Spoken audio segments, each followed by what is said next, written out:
প্রিয় ছাত্রছাত্রীরা, লকডাউনের জন্য তোমাদের ফার্স্ট সামাটিভ পরীক্ষা ক্যান্সেল হয়ে গেছে। এখন তোমরা হয়তো সেকেন্ড সামাটিভ পরীক্ষার জন্য প্রস্তুতি নিচ্ছ। এই সেকেন্ড সামাটিভ পরীক্ষার জন্য অংশীদারি কারবার বা পার্টনারশিপ বিজনেস একটি গুরুত্বপূর্ণ অধ্যায়। এই অধ্যায় থেকে 5 নম্বরের একটি প্রশ্ন থাকে সেকেন্ড সামাটিভ পরীক্ষায়, এবং ফাইনাল পরীক্ষাতেও একটি 5 নম্বরের প্রশ্ন দেওয়া থাকে। সর্বপ্রথম আমরা বুঝব অংশীদারি কারবার বা পার্টনারশিপ বিজনেসটা কী।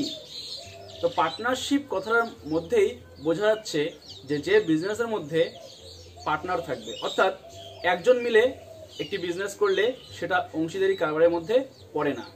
যে বিজনেস বা ব্যবসায় 2 জন বা তার বেশি সংখ্যক ব্যক্তি থাকে সেই ব্যবসাকে আমরা বলি অংশীদারি কারবার বা পার্টনারশিপ বিজনেস।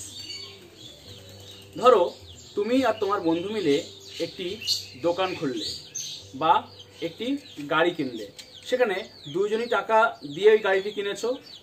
তাহলে এই ধরনের ব্যবসা করার উদ্যোগ, যে ব্যবসাটা হয় সেই ব্যবসাটাকে আমরা বলি অংশীদারি কারবার বা পার্টনারশিপ বিজনেস।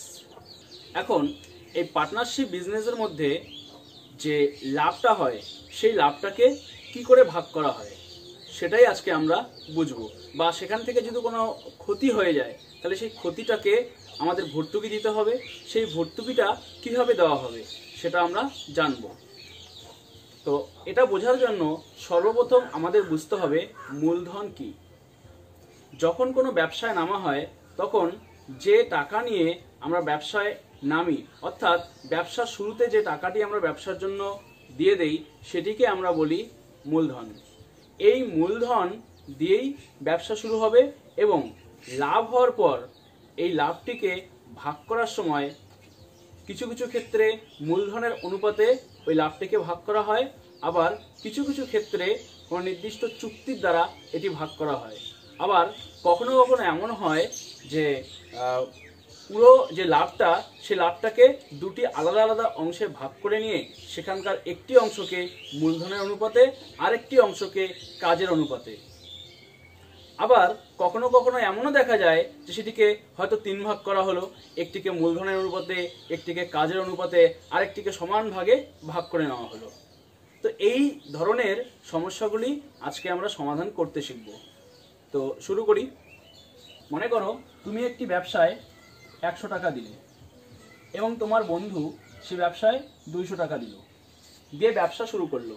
এবার দেখা গেল 1 বছর পর এই টাকা থেকে 30 টাকা লাভ হলো। আমি ছোট ছোট সংখ্যা নিচ্ছি তোমাদের বোঝার সুবিধার জন্য।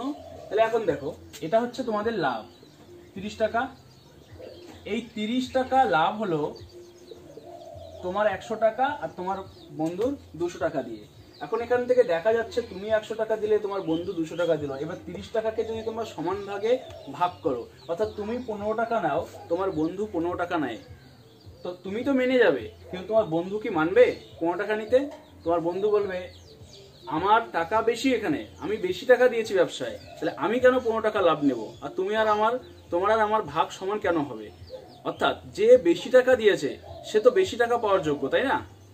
তো এখন তোমরা স্পষ্ট বুঝতে পারছো যে তুমি যদি 100 টাকা দাও এবং তোমার বন্ধু যদি 200 টাকা দেয়, অর্থাৎ তোমার বন্ধু তোমার থেকে দ্বিগুণ টাকা দিয়েছে। এবার তাহলে 30 টাকা লাভ হলে তুমি যদি 10 টাকা নাও, তোমার বন্ধু যদি 20 টাকা নেয়, অর্থাৎ এখানে দেখো 10-এর দ্বিগুণ 20, তাহলে কিন্তু কোনো সমস্যা বাঁধবে না। এইভাবেই ভাগ হওয়া উচিত। তো এখন এখানে 100 আর 200 ছিল বলে আমরা সহজে বুঝতে পারছি, কিন্তু এই টাকার পরিমাণটা যদি অনেক বেশি হয়ে যায় তাহলে তো আমরা এরকম মুখে মুখে হিসাব করতে পারবো না, এবং তার জন্যই আমাদের নির্দিষ্ট কোনো গাণিতিক পদ্ধতি দরকার, কোনো একটি ফর্মুলা দরকার, কি করে আমরা এই ধরনের সমস্যাগুলো সমাধান করব। তো চলো দেখা যাক এই ধরনের সমস্যা কি করে সমাধান করা যায়। তো সাধারণত বেশিরভাগ ব্যবসায় দেখা যায় যে সমান পরিমাণ টাকা কম থাকে, অর্থাৎ একজন আরেকজনের থেকে কিছু কম বা বেশি টাকা দিয়ে ব্যবসা শুরু করে, এবং সেই সমস্ত ব্যবসায় যে লাভ হয় সেই লাভটা বের করার জন্যই আমাদের এই অংশীদারি কারবার চ্যাপ্টারটি গুরুত্বপূর্ণ। তো এইরকমই একটা অঙ্ক আমরা এখন করব, কিন্তু সেখানে বলা আছে যে মূলধনের অনুপাতে লভ্যাংশ ভাগ হবে।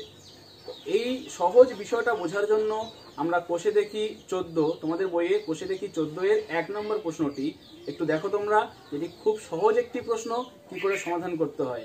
তারপর ধীরে ধীরে আমরা আরো জটিল অঙ্কের দিকে আগাবো। তো এখন দেখো 1 নম্বর প্রশ্নে বলেছে, আমি ও আমার বন্ধু মালা দুজনে যথাক্রমে 15,000 টাকা ও 25,000 টাকা মূলধন নিয়ে একটি ব্যবসা শুরু করলাম। 1 বছরে 16,800 টাকা লাভ হয়। হিসেব করে দেখি আমরা কে কত টাকা লাভ্যাংশ পাবো।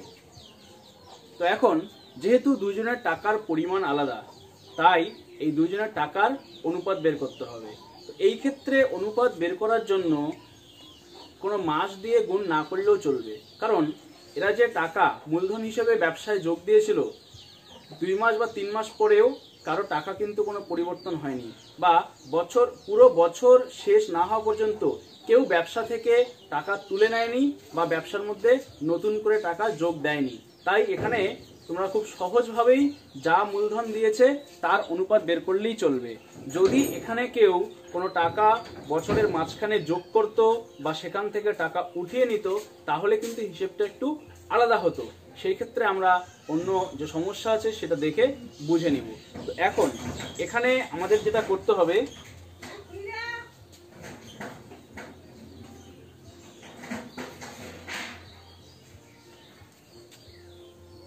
আমার ও মালার মূলধনের অনুপাত,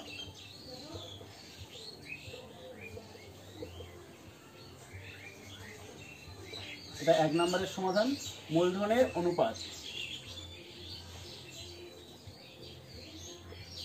ইকুয়াল টু, তো দেখো আমি ব্যবসায় টাকা দিয়েছিলাম 15,000 টাকা, 15,000, এবং মালা ব্যবসায় টাকা দিয়েছিল 25,000 টাকা। তো লিখলাম 15,000 = 25,000। তাহলে এইভাবেই আমার ও আমার বন্ধুর মূলধনের অনুপাত বের হবে। এখানে কোনো যেহেতু ব্যবসার মাঝখানে যোগ বা বিয়োগ হয়নি, তাই আমরা শুধু এই টাকাটা লিখলেই বা এই দুটোর অনুপাত বের করলেই চলবে। এখন অনুপাত বের করার জন্য আমরা কি করি, এটা বাই এটা লিখি। তো 15,000 বাই 25,000, তোমাদের সহজ করার জন্য আমি এভাবে লিখলাম। তো 3টা 0 0 কেটে গেল, এবং 15 আর 25-এর মধ্যে যদি কাটি 5 দিয়ে, উপরে 3 হবে, নিচে 5 হবে। অর্থাৎ এখান থেকে পাচ্ছি আমি 3:5। তো আমার ও মালার মূলধনের অনুপাত হচ্ছে 3:5। অর্থাৎ এই দুটোকে যোগ করলে কত হয়, 8 হয়। অর্থাৎ এটার মানে হচ্ছে যদি 8 টাকা হতো, তাহলে আমি দিয়েছি 3 টাকা আর মালা দিয়েছে 5 টাকা। বোঝা যাচ্ছে মালার টাকার পরিমাণ বেশি, তাই অনুপাতেও সেই সংখ্যাটি বেশি হবে। এখন এই যে মূলধন এর অনুপাত, এই অনুপাতের হিসেবেই তার লাভটি বা এই মূলধনের হিসাবেই আমরা লাভটিকে ভাগ করে নিব। এখন বছরের শেষে লাভ কত টাকা লাভ ছিল, বছরের শেষে লাভ হয়, এখানে বলেছে 16,800 টাকা। 16,800 টাকা। তাই এই লাভটিকে আমরা এই মূলধন অনুপাতে ভাগ করার জন্য আমাদের এদের ভাগ হার প্রয়োজন। এখন ভাগ হার বলতে আমরা কি বুঝি, দেখো এই যে অনুপাতটা আছে, এই অনুপাতের মধ্যে আমার অংশ, অর্থাৎ প্রথমটি এখানে প্রথমে আমার কথাটা বলা আছে, অর্থাৎ আমার অংশ হচ্ছে 3 এবং মালার অংশ হচ্ছে 5। ভাগ হার বের করার জন্য মনে রাখবে যে যেটি আমার অংশ, আমার যখন ভাগ হার বের হবে তখন সংখ্যাটি, আমার যে অনুপাতের সংখ্যা সেটা উপরে থাকবে এবং নিচে এই দুটো যোগ করতে হয়, অর্থাৎ 3 + 5 করতে হয়। এবার যদি আমি মালার ভাগ হার বের করি, তাহলে মালার সংখ্যাটি উপরে হবে এবং নিচে 3 + 5 হবে। এইভাবে ভাগ হার বের করতে হয়। এখন যদি এখানে আমরা 2 জন না হয় 3 বন্ধু হতাম, তাহলে অনুপাতের ঘরে আরেকটি সংখ্যা হতো। তাহলে সেই ক্ষেত্রে আমার ভাগ হার হতো আমারটি বাই ওই 3টা যোগ, আবার মালার হতো মালারটি বাই 3টা যোগ, কারণ আরেকজন বন্ধু থাকলে তারপরে সেই সংখ্যাটি বাই 3টার যোগ হতো। তো এখানে দুটো, তাই আমরা দুটো দিয়েই করবো। তাহলে বছরের শেষে লাভ এটা, এই লাভ থেকে, সুতরাং আমার লভ্যাংশ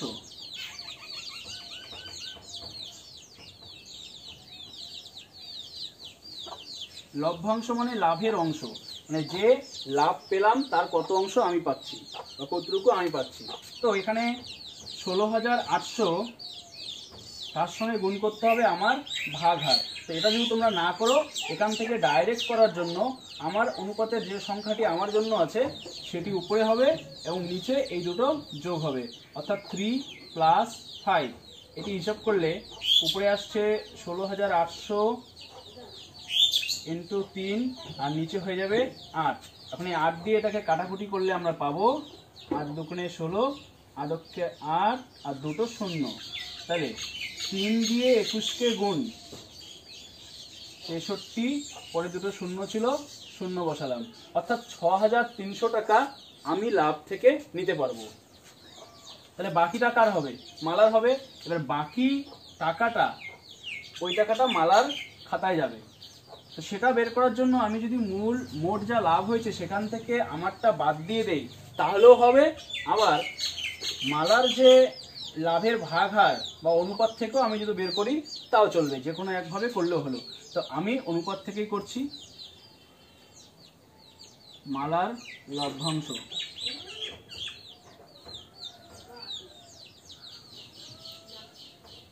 = 16,800 ইন্টু মালার অনুপাতের অংশটি ছিল 5 বাই নিচে হয়ে যাবে আগের মতো 3 + 5, অর্থাৎ 16,800 ইন্টু 5/8, কাটাকুটি আগের মতোই হবে, উপরে 2100, 5 দিয়ে গুণ করলে 105, 21কে 5 দিয়ে গুণ করলে 105 হয়, 2 শূন্য, অর্থাৎ লাভ্যাংশ থেকে মালা পাবে 10,500 টাকা।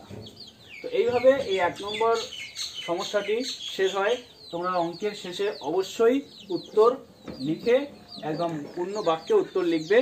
লাভ থেকে আমি পাবো 6,300 টাকা ও মালা পাবে 10,500 টাকা।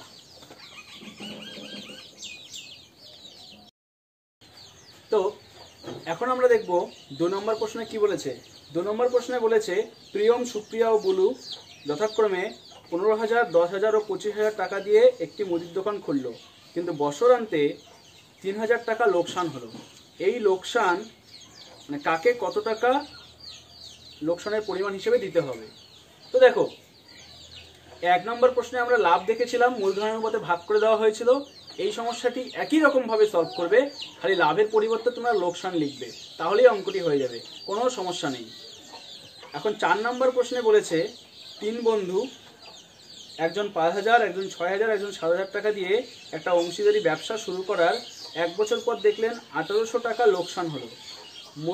মূলধন ঠিক রাখার জন্য প্রত্যেকে লোকসানের পরিমাণ দিয়ে দিবেন বলে সিদ্ধান্ত করেন। তাদের কাকে কত টাকা দিতে হবে হিসেব করে লেখো। তো এই সমস্যাটিও ঠিক ওই আগের 2 সমস্যার মতোই, তোমরা মূলধনের অনুপাত বের করো এবং তারপর যে পরিমাণ লোকসান হয়েছে সেই লোকসানের থেকে কে কত টাকা দিবে সেটি বের করতে পারবে, এখানে কোনো সমস্যা হবে না। এখন আমি বলছি 3 নম্বর কোশ্চেনটি। 3 নম্বর কোশ্চেনটি আগে বলিনি কারণ এটি একটু আলাদা। তো দেখো এখানে কি বলেছে, শোভা ও মাসুদ দুজনে মিলে 2,50,000 টাকায় একটি গাড়ি কেনে। দেখো এখানে কিন্তু গাড়ির দামটি দেওয়া আছে, কে কত টাকা দিয়েছে সেটা কিন্তু আগে বলেনি। তারপর বললো সেই গাড়িটি 2,62,500 টাকায় বিক্রি করে। তো যেহেতু গাড়িটি কিনে বিক্রি করেছে এবং বেশি দামে বিক্রি করেছে, কেনা দামের থেকে বেশি দামে বিক্রি করেছে, তার মানে একটা লাভ হয়েছে। তো তোমরা এখানে লাভটি বের করে নাও। 2,62,500 থেকে যদি 2,50,500 টাকা বিয়োগ করো, অর্থাৎ বিক্রয় মূল্য থেকে ক্রয় মূল্য বিয়োগ করো, তাহলে সেটা ইকুয়াল টু লাভ হয়। অর্থাৎ লাভ হয়েছে 12,500 টাকা, এটি মোট লাভ। এখন এই লাভ থেকে কে কত টাকা পাবে, কারণ এখানে কিন্তু মূলধন কে কত টাকা দিয়েছে প্রথমে বলা নেই, এটি তোমাদের হিসেব করে লিখতে হবে। কিভাবে হিসেব করবে, এখানে বলা আছে যে গাড়ি কেনার সময় শোভা মাসুদের 1/2 অর্থাৎ 1.5 গুণ টাকা দিয়েছে। তাহলে জানতে হবে কে কত টাকা দিয়েছে। সর্বপ্রথম তোমরা ধরে নাও মাসুদ টাকা দেয় x টাকা, তাহলে শোভা দিবে x এর 1.5 গুণ। সেখান থেকে এই দুটো যোগফল মানে x + 1.5 গুণ x = 2,50,000। হিসেব করে দেখো তোমরা পাবে 1 লাখ টাকা দিয়েছে মাসুদ আর শোভা দিয়েছে 1.5 লাখ টাকা। তাহলে এদের দুজনের অনুপাত বের করো, তারপর ওই যে লাভ আমরা বের করে রেখেছিলাম সেই লাভ থেকে কে কত টাকা পাবে তোমরা হিসেব করতে পারবে। এখন আমরা আসি 5 নম্বর কোশ্চেনে। 5 নম্বর কোশ্চেনটি আরেকটি অন্য টাইপ, এটা আমি করাবো। কিরকম, আমি বলেছিলাম যে কিছু কিছু অঙ্ক আছে কেবলমাত্র লাভটাকে মূলধন অনুপাতে ভাগ করে নেওয়া হয়, আর কিছু কিছু অঙ্ক আছে লাভটাকে দুটো আলাদা আলাদা ভাগ করে, তার মধ্যে একটি অংশ সমান ভাগে টাকা নেয় আর একটি অংশ থেকে মূলধন অনুপাত দিয়ে ভাগ করে।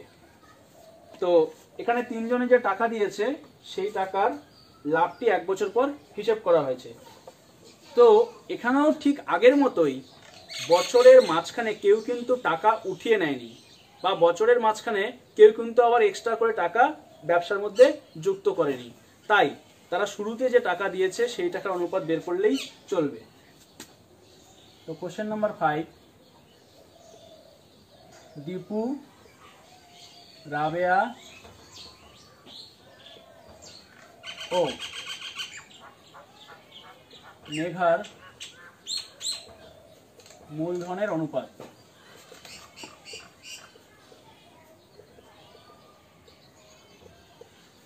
এখানে যে টাকা দেওয়া আছে সেটি হচ্ছে 6500, 5200, 9100। অর্থাৎ আমরা যদি 100 দিয়ে কাটি তাহলে পাবো 65, 52, 91। তারপর 13 দিয়ে কাটলে পাবো 5, 4, 7। অর্থাৎ তাদের মূলধনের অনুপাত 5:4:7। এখন বছরের শেষে মোট লাভ হচ্ছে 14,400 টাকা। মোট লাভ ইকুয়াল টু 14,400 টাকা। এখন আমাদের দেখতে হবে মোট লাভের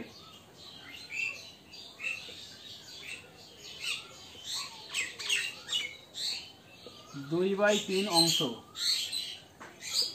কারণ এখানে বলা আছে মোট লাভের 2/3 অংশ। এই অঙ্কটি এত টাকা দিয়ে ব্যবসা শুরু করার পর যে লাভ হলো তাকে 3 ভাগ করা হয়। 3 ভাগের মধ্যে 2 ভাগ নিয়ে, অর্থাৎ 2/3 অংশ নিয়ে সেটিকে সমান ভাগে ভাগ করে, অর্থাৎ 3 ভাগ করে দেওয়া হয়, এবং বাকি যে 1/3 অংশ থাকবে, যে টাকাটা হবে সেই টাকাটি এই অনুপাতে ভাগ করতে হবে। তো আমি এই জন্যই বের করছি, মোট লাভ 14,400 টাকা ছিল, তার 2/3 অংশ কত টাকা আগে বের করে নাও। এত ইন্টু 2/3। এখন আমরা হিসাব করে নিই কাটাকুটি করে। 3 4 12, 3 8 24, 2 0, অর্থাৎ 9,600 টাকা। এই টাকাটাকে 3 ভাগে ভাগ করতে হবে এবং প্রত্যেকে একটি করে ভাগ পাবে। এখন আমরা দেখব এত টাকা থেকে প্রত্যেকে পাবে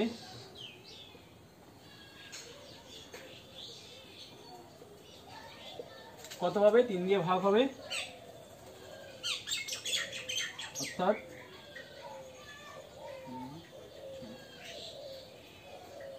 এই টাকা 3200 টাকা করে প্রত্যেকে পাবে। আবার মোট লাভ ছিল 14,400, এত টাকা তো গেল, তাহলে বাকি কত থাকবে এটা বের করে নেই।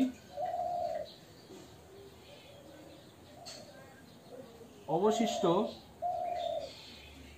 কত থাকবে লিখে নিচ্ছি আমি, 14,400 বিয়োগ 9,600, এটি বিয়োগ করলে পাওয়া যাচ্ছে 4,800 টাকা। এই টাকাটি মূলধনের অনুপাতে ভাগ হবে, তাহলে অবশিষ্ট এত টাকা এখানেই আমি লিখে দিচ্ছি মূলধনের অনুপাতে ভাগ হবে, মূলধনের অনুপাতে ভাগ হবে। তো তোমরা বুঝতে পারছো। এখন আমরা দেখব এই যে এত টাকা ভাগ হবে মূলধন অনুপাতে, সেখান থেকে কে কত টাকা পাবে। তো আমি উপরে একটা লাইন মুছে দিয়ে করছি, অনুপাতটা আমাদের লাগবে, অনুপাতটা আমি পাশে লিখে রাখছি, 5:4:7 ছিল। আচ্ছা, মূলধনের অনুপাতে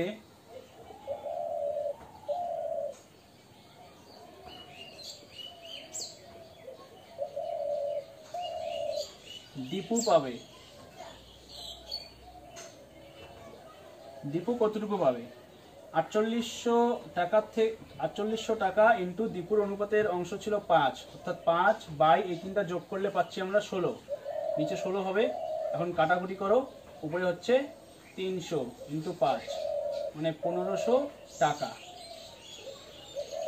দীপু গেল। এরপরে ছিল রাবেয়া। রাবেয়া পাবে ইন্টু রাবেয়ার অংশ ছিল 4, এখানে 4 বাই 16 হবে। তো এটা কাটাকুটি করলে আগের মতোই এখানে 300 আসবে,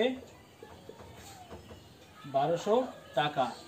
এরপর ছিল মেঘা। মেঘা পাবে 4800 ইন্টু এখানে অংশ ছিল 7 বাই 16 উপরে 300, এটা আমরা পাচ্ছি 100 টাকা। তাহলে এখানে দীপু, রাবেয়া ও মেঘার লাভের অংশ এটা এত টাকা করে পাচ্ছে। আবার সমান ভাগে ভাগ করার জন্য তারা পেয়েছিল 3200 টাকা করে। অর্থাৎ এবার মোট কে কত টাকা করে পেলো সেটা বের করার জন্য এই প্রত্যেকটাকে আমাদের 3200, প্রত্যেকটার সাথে 3200 যোগ করতে হবে।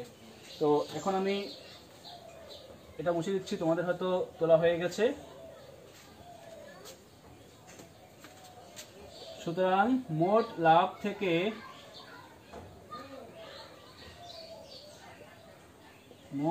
লাভ থেকে দীপু পাবে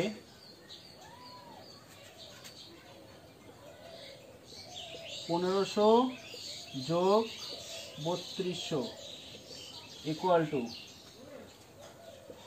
4700 টাকা। এটি গেল। রাবেয়া পাবে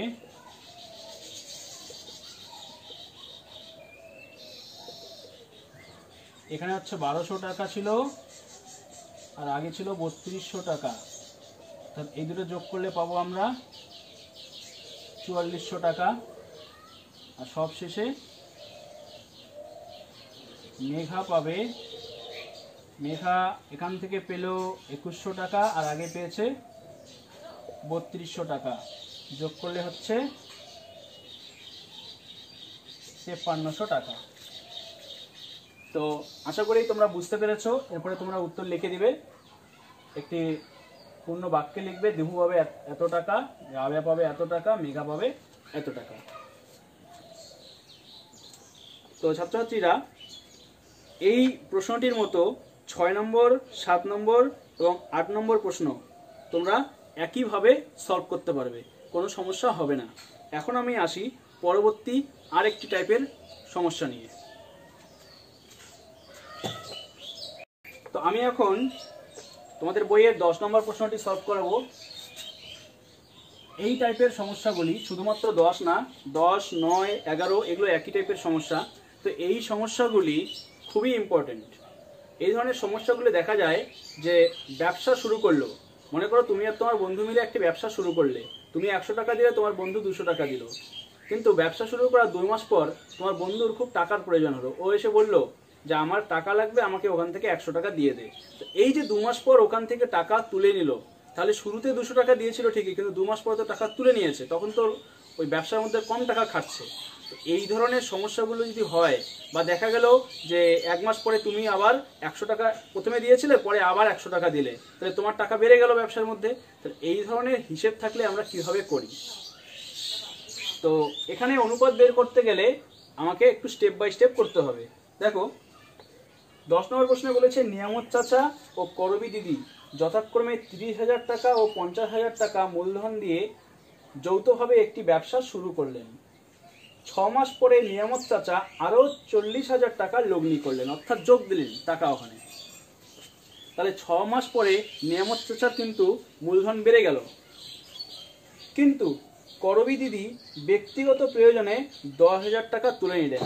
শুরুতে করবি দিদি কিন্তু বেশি টাকা দিয়েছিল, কিন্তু 6 মাস পরে আবার 10,000 টাকা তুলে নিল, অর্থাৎ তখন কিন্তু তার টাকা কমে যাচ্ছে। এবার বছরের শেষে দেখা গেল 19,000 টাকা লাভ হয়, তাহলে সেই লাভ থেকে কে কত টাকা পাবে? তো দেখো এই ধরনের সমস্যা কিভাবে করা হয়। তো প্রথমেই বলছি নিয়ামত চাচা কত টাকা দিল। 6 মাস পর্যন্ত নিয়ামত চাচার এই যে 30,000 টাকা দিয়েছিল সেটাই ছিল, তো তোমাদের লিখতে হবে নিয়ামত চাচার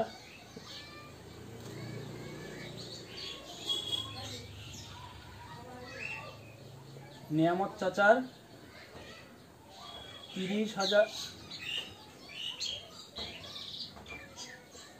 30,000 টাকা খাটে 6 মাস। ঠিক আছে, আর 30,000 তার সঙ্গে যোগ হয়ে গেল 6 মাস পরে নিয়ামত চাচা আরো টাকা দিয়েছিল 40,000, অর্থাৎ 30,000 যোগ 40,000 ইকুয়াল টু টোটাল হয়ে গেল 70,000 টাকা খাটে 6 মাস। কারণ প্রথম 6 মাসে 30,000 টাকা ছিল, পরের 6 মাসে ওই 30,000-এর পর আরো 40,000 টাকা দিয়ে দিল, এটা আমি যোগ করে দিলাম এই জন্য 30,000-এর সঙ্গে, তাহলে 30,000 আর 40,000 মিলে হলো 70,000 টাকা। তাহলে সুতরাং 1 মাস হিসেবে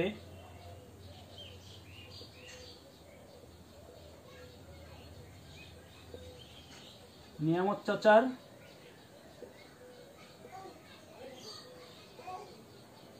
চাচার মোট মূলধন। তো এই ধরনের অঙ্কে মূলধন হিসাব করতে গেলে তোমাকে এইভাবে করতে হবে। প্রথমে 6 মাস গেল, পরের 6 মাস এরকম। যদি 3 মাস বলতো তাহলে 3 মাস, পরে থাকতো আরো 9 মাস, তখন এখানে আমি 9 মাস লিখতাম। তো এখন দেখো কিভাবে হিসাব হয়। যখন 6 মাস ছিল 6-এর সঙ্গে 30,000 গুণ হবে, তাহলে 30,000 ইন্টু 6 যোগ আবার এখানে 70,000-এর সঙ্গে 6 গুণ হবে, 70,000 ইন্টু 6 এটা টাকা ইকুয়াল টু, আমি গুণ করে দুটো গুণ করে যোগ করতে পারো, আমি একটু হিসাব সহজ করার জন্য আমি কমন নিয়ে করছি।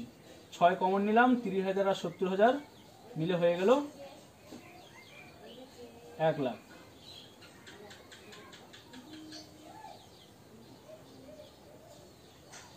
তাহলে টোটাল 6 লাখ হয়ে গেল। এটা ছিল নিয়ামত চাচার মূলধন। এখন একইভাবে হিসেব করতে হবে করবী দিদির। এখানে আছে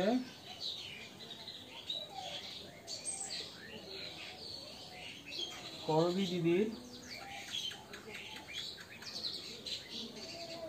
প্রথমে কত টাকা দিয়েছিল করবী দিদি? প্রথমে 50,000 টাকা দিয়েছিল, তাই লিখবো 50,000 টাকা খাটে 6 মাস। এরপর করবী দিদি নিজস্ব প্রয়োজনে 10,000 টাকা তুলে নেয়, এই জন্য 10,000 আমি বিয়োগ করে দিচ্ছি। তাহলে 10,000 বিয়োগ করে দিলে হবে 40,000। 40,000 টাকা খাটে বাকি 6 মাস। প্রথম 6 মাস চলে গেলে বাকি থাকে 6 মাস। যদি করবী দিদি 3 মাস পর টাকা তুলতো তাহলে এখানে আমি 3 মাস লিখতাম, আর এখানে 3 বাদ দিলে থাকে 9, তখন আমি এখানে 9 মাস লিখতাম।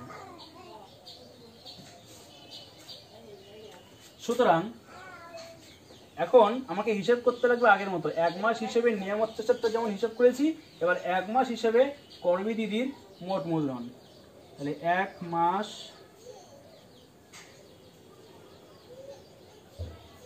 হিসেবে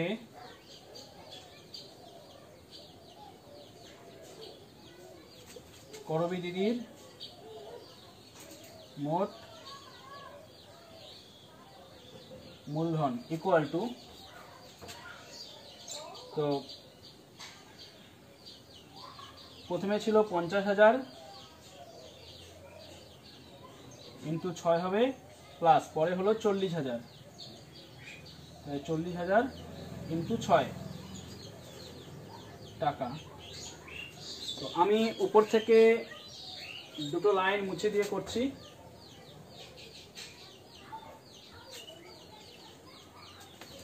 তো দেখো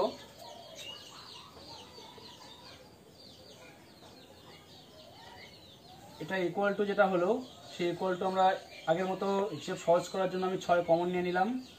এখানে 50,000 আর 40,000 মিলে হয়ে যাবে 6 কমন নেওয়ার পর 90,000 টাকা, অর্থাৎ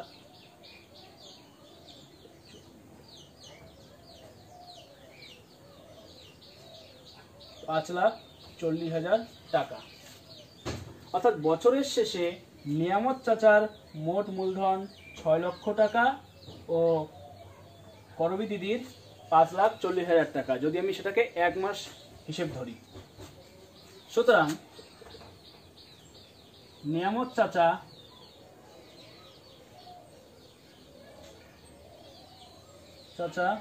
ও করবী দিদির মূলধনের অনুপাত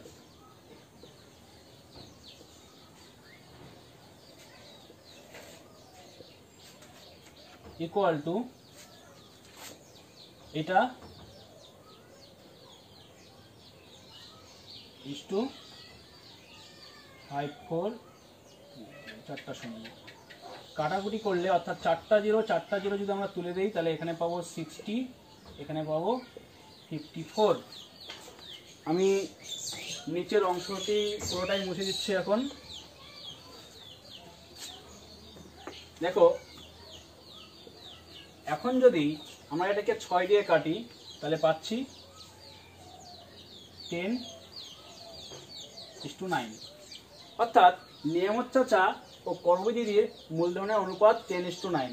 তোমরা খেয়াল করে দেখো, শুরুর দিকে কিন্তু নিয়ামত চাচার টাকা কম ছিল, কিন্তু নিয়ামত চাচা যেহেতু 6 মাস পরে আরও টাকা লগ্নি করে, তাই বছরের শেষে হিসেব করে দেখা যাচ্ছে নিয়ামত চাচার টাকার পরিমাণ বেশি, অর্থাৎ নিয়ামত চাচা এখানে লাভ থেকে বেশি অংশ পাবে। এখন আমরা হিসাব করব কে কত টাকা পাবে লাভে। তো এখন লিখবো লাভ। বছরের শেষে মোট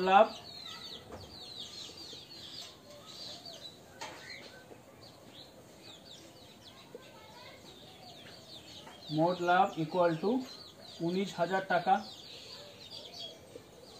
সুতরাং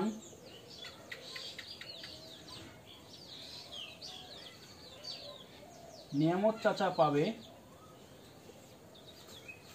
এখানে বলা আছে বছরের শেষে যা লাভ হবে সেই টাকা মূলধনের অনুপাতেই ভাগ করতে হবে।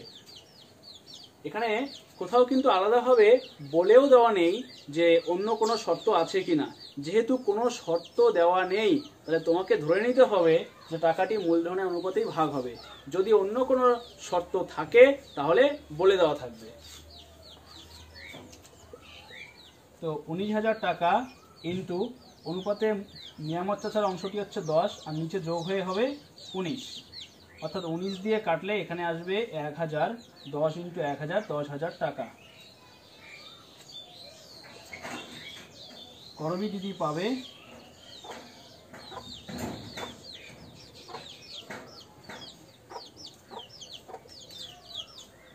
19,000 ইন্টু 9/19 কাটলে 1000, মানে এখানে হবে 9,000 টাকা।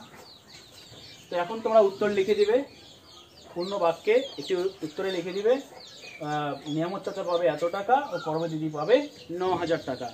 এই অঙ্কটিকে আরও একটু জটিল বানানো যেত। যেমন দেখো, এই একই রকম সমস্যা দিয়ে তোমাদের হয়তো বলে দিল যে বছরের শেষে যা লাভ হলো সেই লাভের অর্ধেকটি সমান ভাগে ভাগ হলো আর বাকি অর্ধেক মূলধন অনুপাতে ভাগ হলো। তাহলে এই যে 19,000 টাকা ছিল এটাকে 2 ভাগ করতে হতো, তাহলে কত করে আসতো? 9,500। 9,500কে অনুপাত দিয়ে করতে হতো আর বাকি 9,500কে সমান 2 ভাগ করতে হতো। তারপর ওখান থেকে 1 ভাগ আর অনুপাতের 1 ভাগ যোগ করে আমরা লাভ বের করতে পারতাম।